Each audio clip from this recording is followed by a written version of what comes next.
அரசியல்வாதிகளுக்கு இந்த வருஷம் ரொம்ப நல்லா இருக்குது சார். பராப வருஷம் ஏப்ரல் மாதத்துலேருந்து ஆரம்பிக்கிறது அதிவோகம்னு இருக்குது, அற்புதமாக இருக்குது. இந்த வருஷத்தில் நாம் சாதிக்க பல விஷயங்களை சாதிப்பதற்கான சாத்தியக்கூறுகள் நிறைய இருக்குது. இந்த வருஷம் எல்லா விதமான நன்மைகளும் கிடைப்பதற்கான விசுவாச வருஷத்து போல் இல்லை sir. It is better than that year, அவ்வளோதான் சொல்லுவேன் நிச்சயமாக. ஏன்னா மூன்றாம் இடத்தில் இருக்கக்கூடிய வருஷ ஆரம்பத்தில் மூன்றாம் இடத்துல சூரியன் வந்து உச்சத்தில், அதுக்கு உள்ள சுக்கிரன் அஸ்தங்கி தோஷம் பட்டிருக்கு அப்படின்னு சொல்லுவாங்க. கவலைப்படாதீங்க, அது ஒரு மாதம் தானே. அந்த ஒரு மாதம் கொஞ்சம் அடக்கி வாசிச்சா அதுக்கப்புறம் நமக்கு கிடைக்கக்கூடியதெல்லாம் அற்புதமான விஷயங்கள் தான். நமக்கு சுக்கிரனுடைய வீட்டுக்கு வந்துட்டால் சுக்கிரன் தான் ராஜா, தான் வீட்டுக்கு வந்தால் அவர் தான் ஆட்சி பண்ணச்சு, அவர் தான் ராஜா.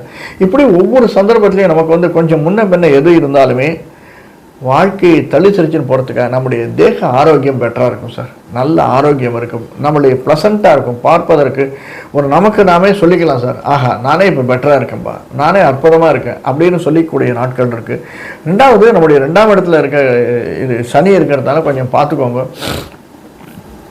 7 நாட்டு சனி சாதாரணமாக அதிகமாக இந்த கண் பார்வை ஒரு 60 வயசுக்கு மேலே இருக்கிறவர்களுக்கு, சனி புக்தி இருப்பவர்களுக்கு, சனி திசை இருப்பவர்களுக்கு சொல்ல மாட்டேன், சனி புக்தி இருப்பவர்களுக்கு கண் பார்வை ஏதாவது கேட்ராக்ட் ஆப்ரேஷன் பண்ணுறதுக்கு அந்த மாதிரி விடுவதற்கான சாத்தியக்கூறுகள் இருக்குது. சனி திசையில் இருப்பவர்கள் முதல்ல குரு திசை தான் ஆரம்பம். புரட்டாதி நட்சத்திரம் குரு திசை ஆரம்பம். அவிட்டம் சதயம் நட்சத்திரம் இருப்பவர்களுக்கு குரு திசையில் இருப்பவர்களுக்கு நிச்சயமாக கல்யாணம் ஆகிடும். குருவனுடைய பார்வை படும்போது ஏன்னா குரு வந்து இப்போது 9ஆம் பார்வையாக பார்க்குறாரு நம்முடைய வீட்டை. அடுத்தது கடகத்தில் போச்சு ஒரு 4 மாதம் கொஞ்சம் சௌரியம் இல்லாமல் இருக்கும். அந்த சமயத்தில் நம்ம அப்ளிகேஷனை போட்டு வச்சுருந்தோம்னா ஆர்டர் வரும். 2 செகண்ட் ஆஃப் இருக்கு இல்லையா, பராப வருஷத்தினை செகண்ட் ஆஃபில் ராகுகேது பயிற்சியும் ஆகிடுறது. குருவனுடைய பயிற்சியும் குருவனுடைய 7ஆம் பார்வை நம்ம பார்க்கச்சே ஒன்று கல்யாணம் ஆகாதவர்களுக்கு கல்யாணம் ஆகிடும். கல்யாணம் ஆனவர்களுக்கு குடும்பத்திலே உழைப்பு பிரச்சனைகள் குறைந்து உழைப்பு அதிகமாகி சந்தான பிராப்தி அதிகமாக இருக்கும். குருவனுடைய பார்வை இருக்குது. குரு